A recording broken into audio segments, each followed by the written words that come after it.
Okay, let us discuss the next problem. Just copy this one. So this is 11.11. So let us copy this one and then we will discuss the solution.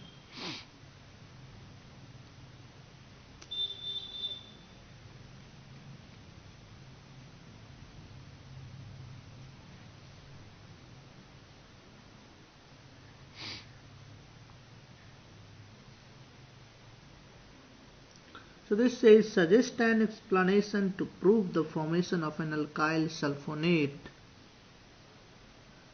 does not cause cleavage of CO bond of alcohol.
Okay, have you written this one?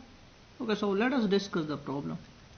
So you have alcohol and this is basically sulfonyl chloride SO2, alkyl sulfonyl chloride, you have RSO2Cl. Now if you treat with base, what will happen? There will be O minus, so this H plus will be taken by the base, so you will have O minus. This O minus will attack on this sulfur, this opens up, the return back, this Cl minus goes out. So basically you are removing hydrogen and chlorine, so you are removing HCl. Sorry. So HCl you are removing and you are getting this product. What you have to do is you have to suggest a mechanism, suggest a experiment to prove this mechanism. So let us say if you see this mechanism, this oxygen is attached to any carbon in the R group. Now question says prove that this bond has not broken. So this bond has not broken. How will you prove? How will you do an experiment to prove the fact that this oxygen bond, carbon oxygen bond, has not broken during the mechanism, during this reaction? Are you getting my point? So what I'm saying, if this reaction happens, this carbon oxygen bond has not broken. So if you see the mechanism very clear, what happens in the first step O minus, in the next step this attacks here Cl goes, so this bond is not broken. But can you prove this one? Can you suggest a mechanism? So this is basically that the fact we know that this bond does not break, but can be proved using any experiment? What experiment we should take to prove this fact? So what we can do? So let me take some labeled oxygen. So can you help if you take labeled oxygen? That is oxygen 18. Do you think any kind of idea? If you take oxygen 18, can you able to prove this one? So think. So whenever we have some proof, generally we take the help of labeled oxygen. That is a very good idea. So whether bond has broken or not, this can always be proved using a labeled oxygen, labeled carbon. So every time whenever there is a breaking of bond, that can be proved by taking labeled carbon, labeled oxygen, labeled nitrogen. Are you getting? So let me see the solution. So you have, if I take alcohol that contains a oxygen 18 labeled, if this is the case, This oxygen will attack here. This opens up, so I will have this, and this loses H plus from here, and then finally Cl minus, you will get this. Are you getting or not? Now if I say, so this oxygen, if this oxygen is retained in the product, so oxygen 18 is retained in the product.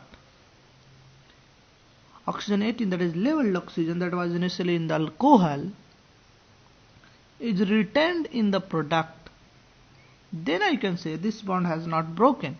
If this bond has broken, then in that case, let us say water is H2O. In that case, if this bond has broken, then I can say this oxygen might come from H2O. But in final product, leveled oxygen has retained. So this suggests me that this oxygen carbon bond has not broken. Are you getting or not? So let us copy this one and then we'll go for the next problem.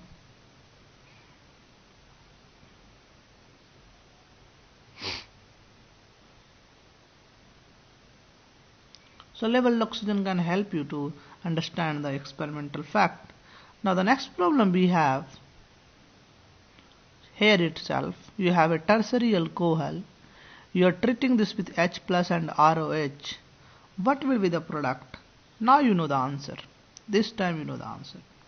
You have a tertiary alcohol, you have H plus, and then you have alcohol. If it does not know the answer, then there is a serious problem. If you know the answer, there is nothing to be very happy. But if it does not know the answer, you have a serious problem.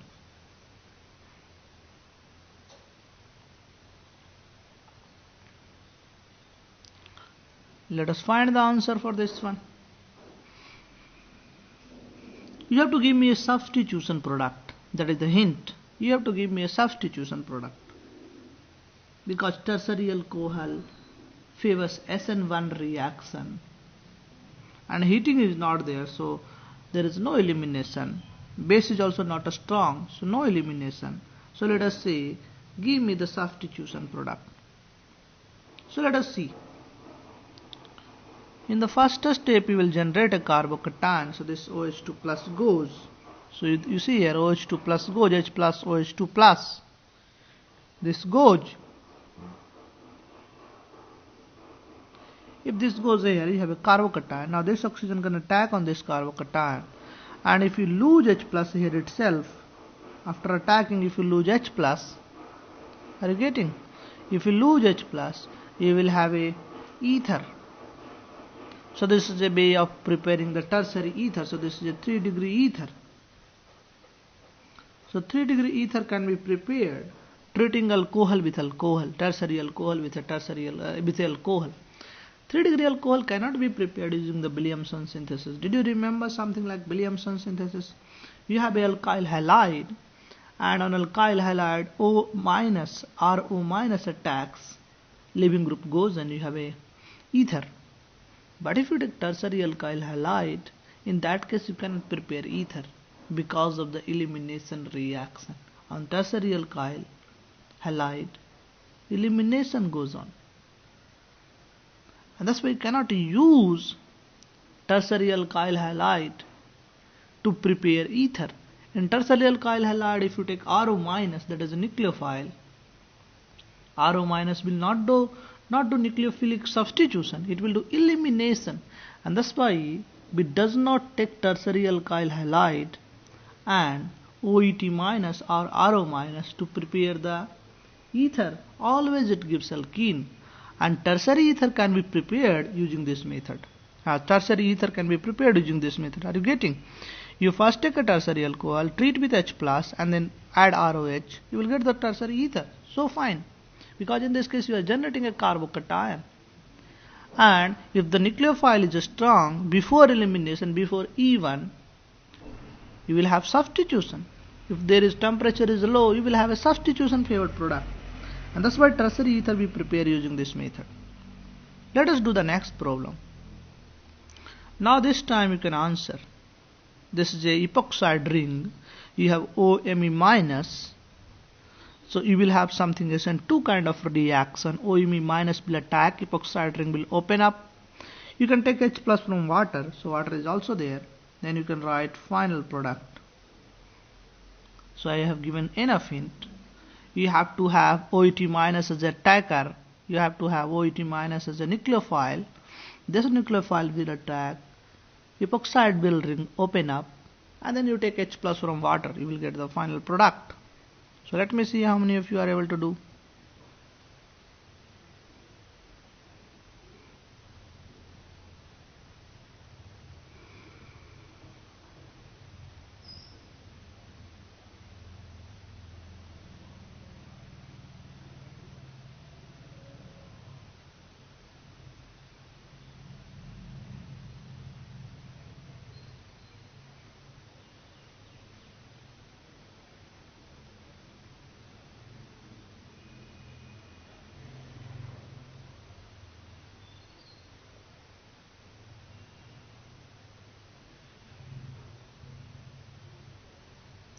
Okay, let me discuss the solution in this case. So you have a OET minus, and this can attack on two possibilities. Either it can attack on this carbon, it can attack on this carbon. Now this carbon is a tertiary carbon, 1, 2, 3. So this carbon is attached to 3 carbon. So this is a tertiary carbon. So this is a 3 degree carbon. Now this is a 1 degree carbon, primary carbon. Now everybody knows attacker always attacks on primary carbon. It's less steric aspect there. So OMe minus will attack on a primary carbon. And next step, if you add H plus, you will get this product. Are you getting or not?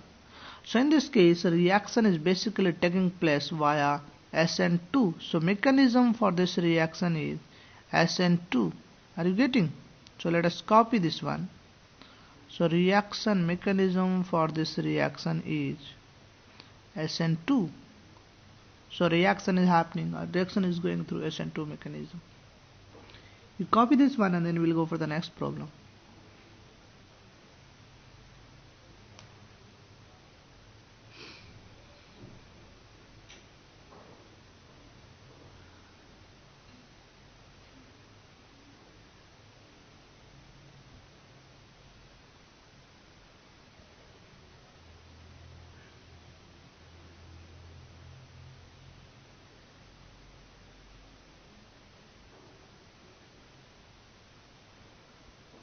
Okay, have you done this one?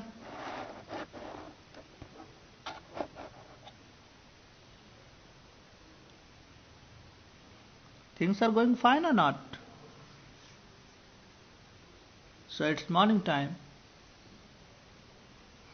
So when you wake up in the early morning, you have a different field. If you wake up around 8 o'clock, that is a different field. And it's always better to wake up in the morning. But sometimes I'm not able to get up in the morning. I don't know why.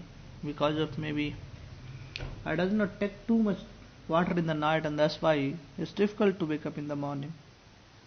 Because body function good if you have enough water.